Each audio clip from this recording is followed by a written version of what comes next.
Freak, man. I don't know what's going on here, but whatever's happening is bad. Really, really bad. Whatever you do, just don't come here. Just stay away. This place is really bad. Freak, man. I don't know if I'm going to get out here alive, but if I do, I'm never, ever coming back to Louisiana. Ever again. These people are messed up, man. Oh, shit. Okay.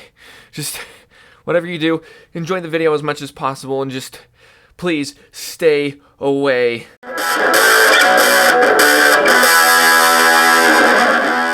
Hey, welcome to A Game for Your Thoughts. Today we're talking about Resident Evil 7. Resident Evil 7 continues the lore of the Resident Evil series, and it follows a man named Ethan Winters as he travels to Louisiana to find his missing wife. She's been gone for 3 years, and suddenly he gets a message saying, hey, come help me out. I'm hanging out in Louisiana.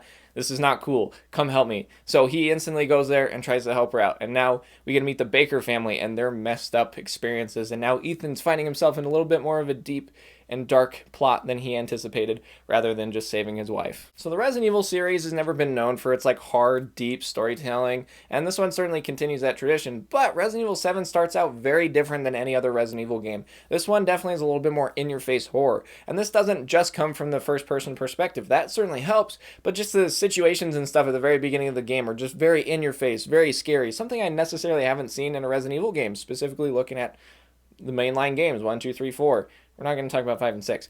But 1, 2, 3, 4, 7 definitely feels very similar, but the beginning is just very in your face. It's very spooky, very scary. But as you continue on in traditional Resident Evil style, you have a very kind of cool and basic intro, but this plot gets very thick and it deepens, and you learn more about the Baker family and Mia and her situation and all the horrors that Ethan has to face in his experience through the Baker family's mansion. It's very, very cool, and it gets very intense at the end and very intriguing. I loved the mysteries that this game presented, specifically with Mia, what is her deal, and the Baker family, why are they so freaking crazy?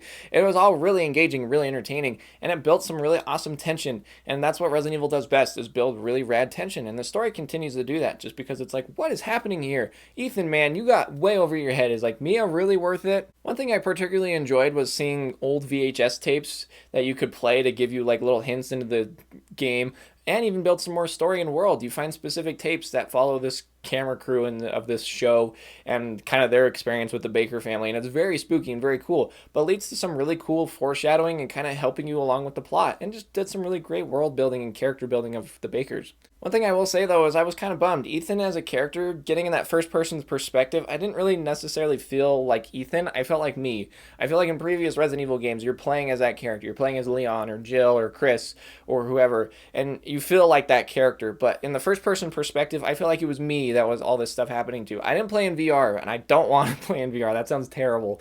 But for having that first-person perspective, I felt like Ethan felt very disjointed because I felt like it was me. That the guy was stabbing me in the face, and it felt very personal to me and not necessarily Ethan as a character. And when Ethan does have dialogue or does stuff, it's usually kind of just that, or yelling swear words and doing things like that. He didn't necessarily have a very entertaining character in comparison to Mia or the Baker family, who all had very defining characters. They were very specific and had moments to shine, and I really liked that. Ethan himself just never really had any of that. It just definitely, like I said, it felt more personal to me, and like I was playing as me instead of as a specific character, Ethan. But in the end, I really enjoyed the story of the Baker family. It's a very tragic and entertaining story.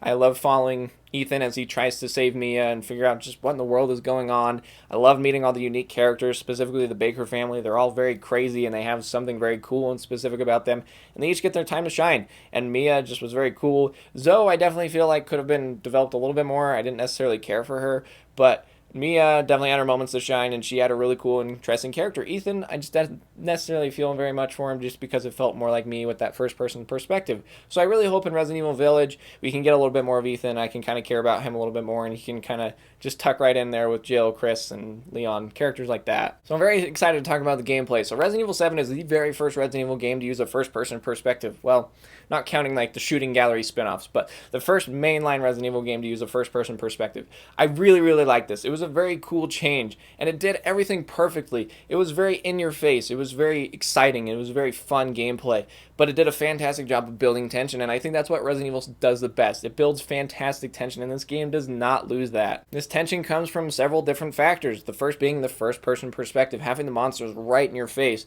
makes it very scary, makes it very tense. Trying to shoot them up close and personal, it makes it very intense because every shot counts. Ammo is limited in Resident Evil games, and you got to make it count. And so having it just right in your face, those monsters just right there, the giant scary boss fights, the shambling molded characters just being right there, just really builds this fantastic tension of just making every single shot counts. Every time you miss a shot, you're just like, oh no, that one shot can make a big difference down the line.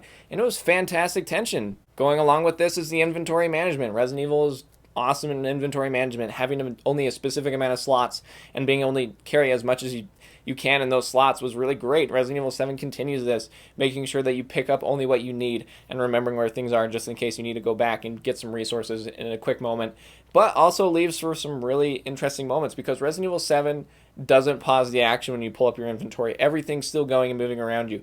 You can really only access your inventory in safe spaces, and I like that. It was very scary. At first, I was like, I need to access my inventory here, combine some items, things like that, but it's not letting me. I'm getting attacked still, and it just was very scary because I was like, I need to mix these herbs, but I just don't have time right now, and it was just very tense. It was just had a lot of great tension. I remember fighting this big, awesome boss fight, and I was like, crap, I'm dying. And I'm like, I can either just like pump a lot of herbs or I can mix it real quick. But I didn't have time to mix it. And so it was just really finding the time to be prepared. It was really great, and I loved it. Like I said, those first few moments of this game are very just in your face, scary horror, but once it really settles into the game, it feels like a Resident Evil game. It brings it a lot back to the original Resident Evil with puzzle solving and exploring this place and trying to find resources and killing zombies and just really trying to find the pieces to the puzzles. It definitely felt different than the original Resident Evil, but I definitely got that feel. It felt fresh and modern and cool, while it still held true to its roots. It felt like a Resident Evil game, specifically that original trilogy. It felt like Resident Evil 1. I felt like I was playing Resident Evil 1, but first person and modern, and it felt great. It was tons of fun. All this comes together with your gameplay, your storytelling, everything like that just comes together to build a fantastic Resident Evil experience. It does the best of jobs of building amazing tension in its gameplay and the way it approaches the first-person perspective. But it feels familiar enough to the original Resident Evil games that it feels like a Resident Evil game, and I loved that. It was fantastic. And I definitely think Resident Evil 7 just fits right in there with the rest of the Resident Evil games. It just stands out as another awesome game and a really awesome series. And this helps with the incredible graphics too. The RE engine is gorgeous. Everything is disgusting and gross. It's dark and spooky, and it just looks great, and it's just all right there, right in your face, and just it's great. It's fantastic. The voice acting is well done. The models look really good. Though sometimes their mouths seem a little weird. They just seem like they're very like blah, blah, blah, blah, blah, just very like wide mouthed. And so it just was very, very awesome experience from start to finish. Fantastic story, fantastic gameplay, great graphics. Technically, it ran really, really well. So in the end, Resident Evil 7 is absolutely worth your time. It is tons of fun. It's very scary, very gory, and very in-your-face horror.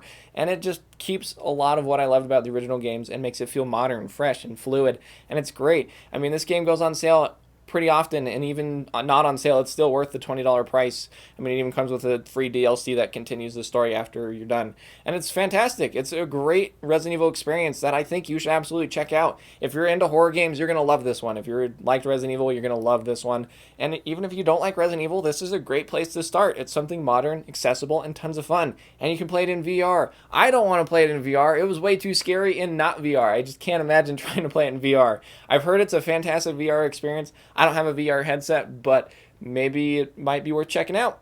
I don't know. But as the game itself, it was so much fun, and I absolutely think it is a must play. You absolutely should go out and play Resident Evil 7 Biohazard. Hey, thank you so much for watching the video. I hope you enjoyed the video, and I hope you enjoyed this game as much as I did. It was tons of fun. I love streaming it over on Twitch. It was a lot of fun. I've been playing through it again a few different times just to have more fun with it because it was so much fun. But anyways, down in the comments, let me know what's your favorite Resident Evil game. I still think the original Resident Evil is my favorite. It's tons of fun, but there's lots of great options out there. So let me know what you think. And while you're down there, if you want to hit like, subscribe, and the bell to get notified every time I post a new video, that'd be awesome. And if you want to head over to twitch.tv/agameforyourthoughts, I'm streaming there all the time, and I'd love to see you there. So thanks again for watching the video. I hope you liked it, and we'll see you guys next time on A Game for Your Thoughts.